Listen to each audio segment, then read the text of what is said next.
Hello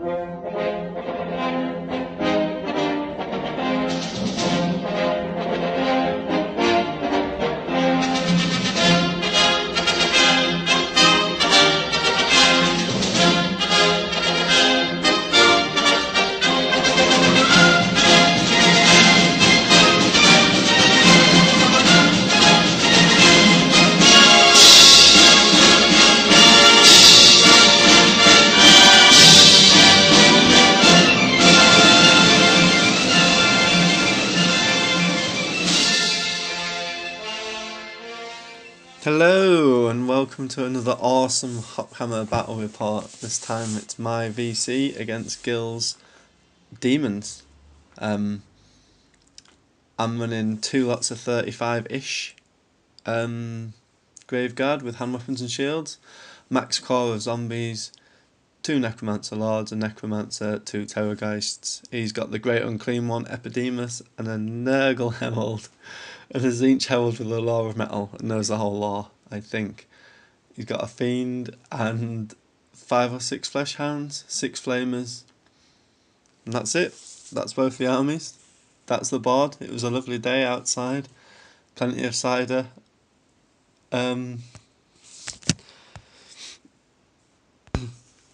This is the deployment. I've kept everything quite near. I want to be able to cast Invocation on everything all the time. He's got a Great Unclean One out on the left hand flank, which you can't see because of the rubbish picture, and also 6 Flamers down there with the Tzeentch Herald. You can see it on this rubbish picture, that's the wrong way up. Gil won the roll off to go first, and he just marched everything forward pretty much, and then he had a magic phase. Yeah, that's right. And he used all of his skills to muster up 6 dice Plague Wing on the nearest unit, the only one in range. So if you don't know what Plague Wing does, it's a toughness test or die. For every 3 wounds, you get a base of Nurglings within 3 inches of the unit that was targeted. So yeah, he mustered up his skills, rolled the dice. His skills were better than mine, and I didn't dispel it. I didn't dispel it because he rolled a 666 actually, which means you can't dispel it. So yeah, 14 zombies dragged to their undeath, death, re-death, and replaced with 4 bases of Nurglings. That was pretty much the end of Gil's turn. There was no more 6 dice spells that he could do, so what with his skill level being subpar, there wasn't much he could really do there. He did fire his Flamers, but like I said, his skill's poor and he managed to kill 1 zombie with the Flamers. That's right, 1 zombie. So then it was my turn 1, and I pushed everything forward because I know that ultimately my skills will prevail and I can just push the units around whatever I do. Ultimately, some skill will come out and I will win. I flew one of the Terrorgeists as far forward as possible, got it within about 15 inches of his Plague Bearers, reformed the zombies at the bottom there to face the newly created Nurglings. Everything else shuffled forward. On the top there I put some zombies heading towards his Fiend and the magic phase. Couldn't really get anything off. Well, I got Curse off on the Flesh Hounds, but he let that go because apparently the Flesh Hounds have massive magic resistance. Put it this way, they got a 2-up ward against it, so that was pretty useless. I did a Van Hells on one of my Terrorgeists and pushed it 8 inches forward, so it was 7 inches away from the Plague Bearers and out of charge art. Screamed at them. Only managed to kill 2 with the scream though. Gil let all this stuff go because I think he was expecting some Megadeth spell, but obviously there's not really anything that VC have, so I kept the Paradise in the Black Periap, 2 of them, for the next turn and ended the magic phase. And that was pretty much that. Then it was on to Gil's turn 2, and he charged those zombies at the bottom into the 20 or so in fact exactly 20 zombies. He charged his flesh hounds at my 5 zombies and failed the charge and lost 1 guy to difficult terrain. He he moved everything forward slightly, but not much. He was planning on just using 6 dice mega death spells and the power of the flamers to beat me, I think. So, yeah, that was the end of his movement.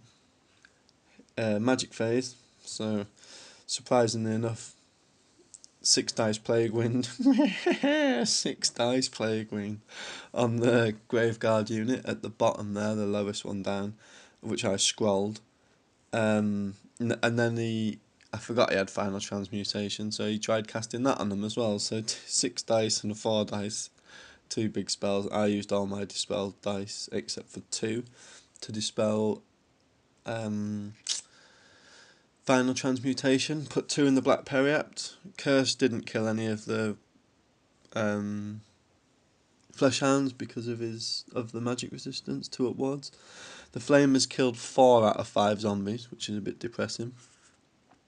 And the Nurglings in the combat killed 10 zombies with no reply, plus the charge, so they all crumbled into dust. That was the end of the Gil's turn 2. So my turn 2, which there isn't actually a picture for, but I can explain it on whilst looking at this one. I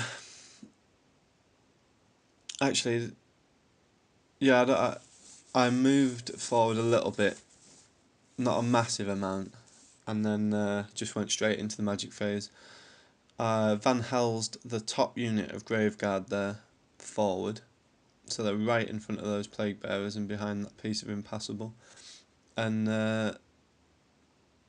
I flew the other Terrorgeist from behind to where it is there now, on the right, and then the one that was in that position I flew even further over so I could get 2 screams on the Plague Bearers. Actually, this picture is the end of my turn 2 as well as Gil's. That's got both our turns on it. Yep, so then I Van Helsed the top unit of Graveguard forward into the Plague Bearers. I stopped Curse on the Flesh Hounds and cast it on the Plague Bearers at the top, but he scrolled that, or spellbreakered it even. I did 2 screams into the Plague Bearers, only managed to kill 5, which was fairly poor.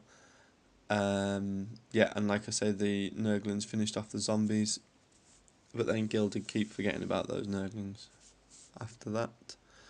So that was the end of my turn 2. Uneventful, kept 2 dice for the Black Periapt again. So we had a little break, had some fish and chips, a few more ciders. Gil put his sunglasses on, he looked a bit like Big Show.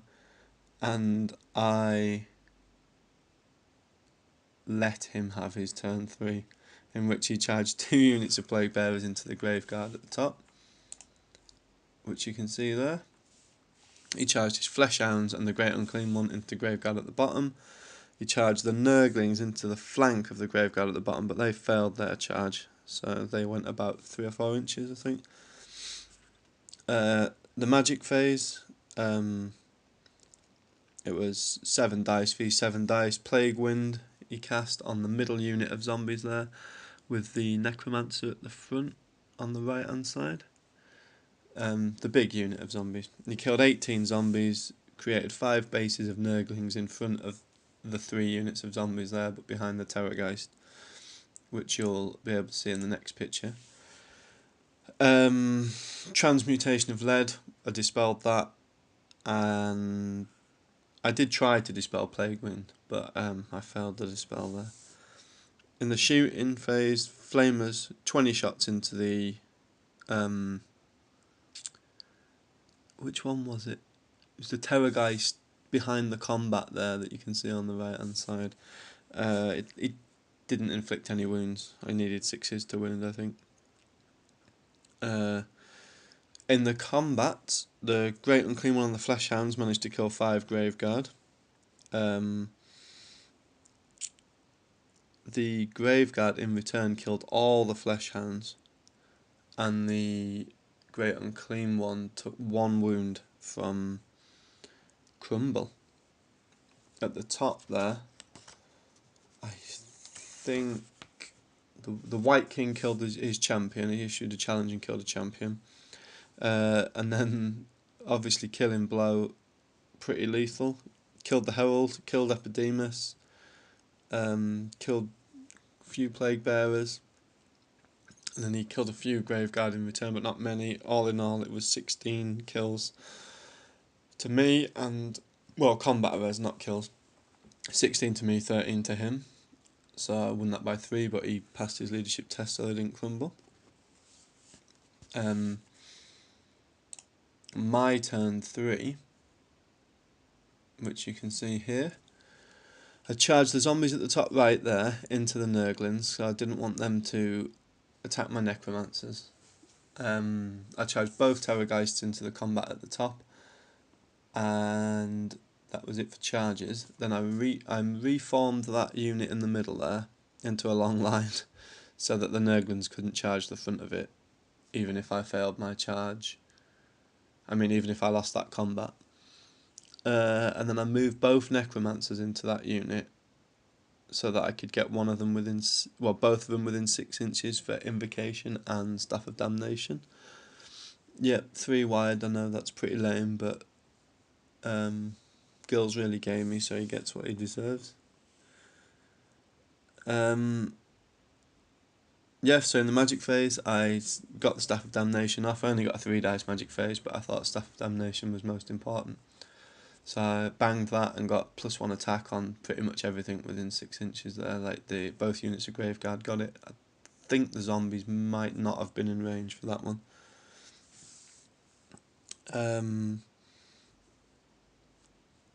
So with them charging into combat as well, I could scream in there, and I managed to, with 2 screams, I managed to kill a whopping 1 of the Plague Bearers, which is awful.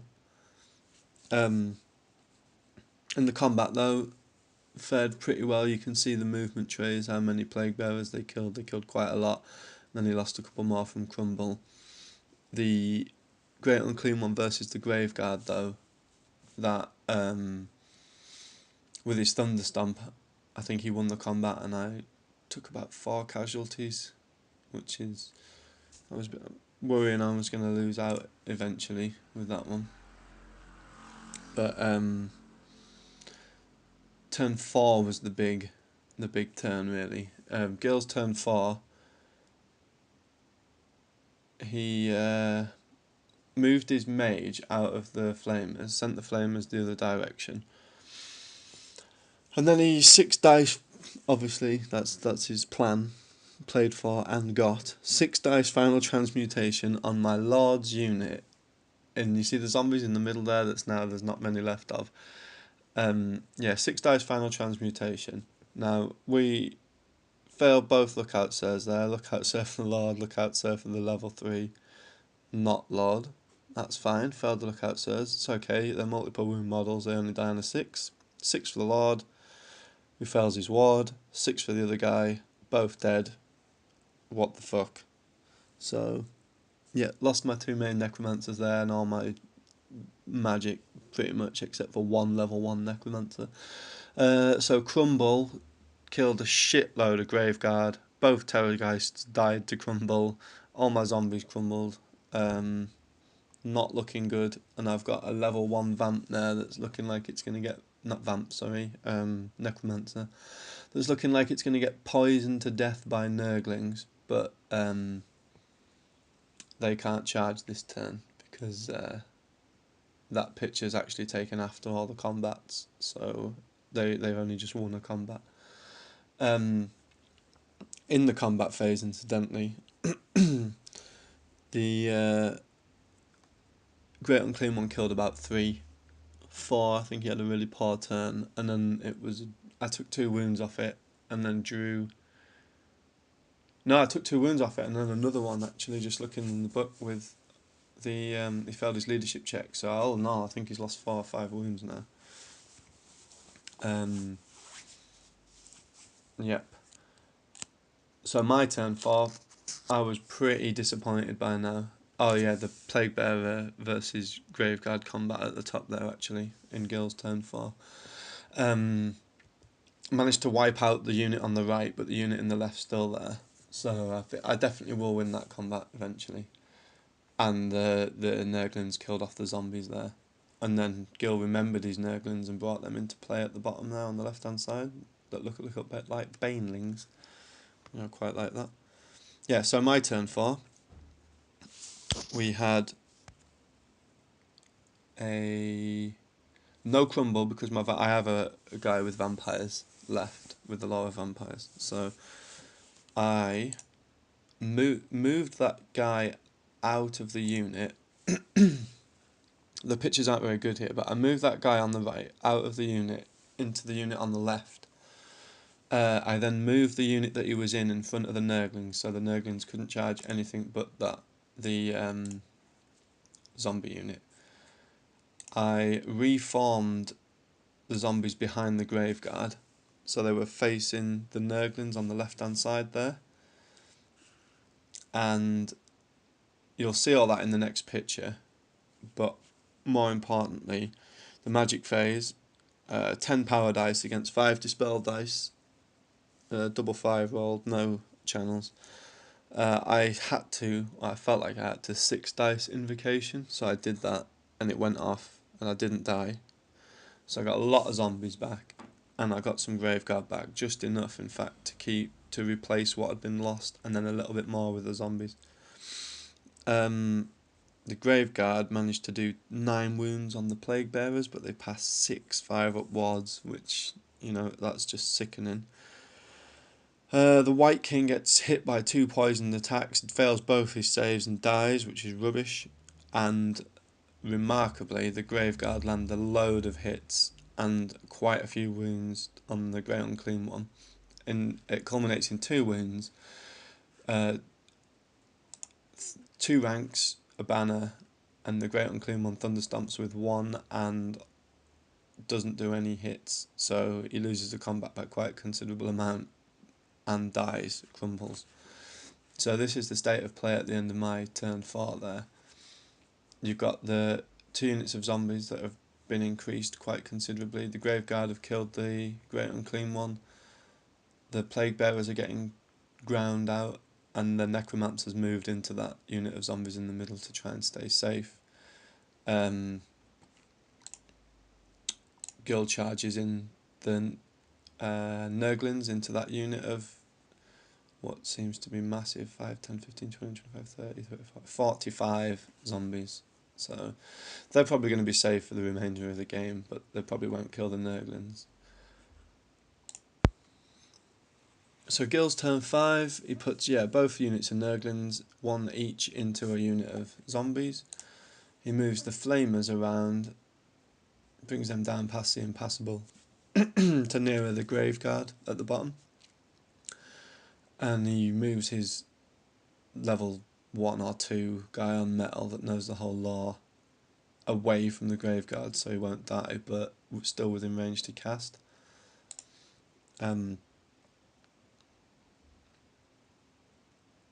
He in his magic phase, he final transmutations the Graveguard and kills a few. The Flamers kill a few more. It's looking like he might just kill those by the end of the game, which would be quite a lot of victory points. So so he lines the Flamers up to keep on with that. There's not even enough Graveguard left for me to charge him now either, so stand and shoots will kill me and then he'll probably win the combat just, so it's not worth me doing. The Graveguard at the top finish off the Plague Bearers in his turn and reform so that in my turn I can charge them into the Nurgling, into the flank, which you can see there. You can see all the Flamers in position that have killed all the Graveguard as well. The Nurglings are slowly beating the zombies in both combats quite considerably actually. I mean, Nurglings are crap, but zombies are a lot worse. So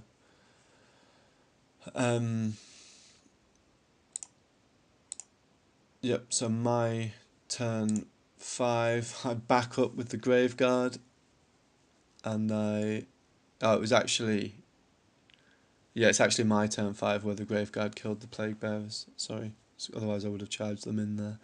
But yeah, I back up with the Graveguard and position the Graveguard at the top to charge the Nurglings in my turn 6.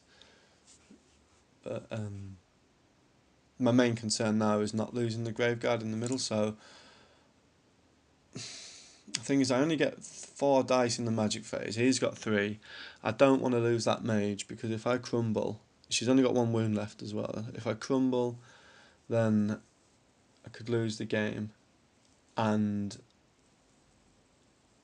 if I do invocate I might roll a 1 and only get 2 guys back anyway, so I decide not to actually cast invocation and hope that the flamers don't kill the Graveguard, hope that Gil rolls poorly, which he does, and he only kills I think 4 in his next turn. Yeah, in Gil's turn 6, he's only got the flamers in these 2 combats going now anyway. He tries to cast some spells, doesn't get anything off. All that matters in the game at all is that Graveguard and flamers to decide what points the result's going to be. So he shoots the flamers at the Graveguard. I've moved them so they're 10 inches away, so he'd either have to move or shoot at long range, and it's his last turn, so he just has a shot at long range, and he kills 4. I make 5 actually. I make some quite good saves. Just got to do it written down here that he did 9 wounds, no 10 wounds, and I did 5 saves, so that's not too bad. On 5 ups as well.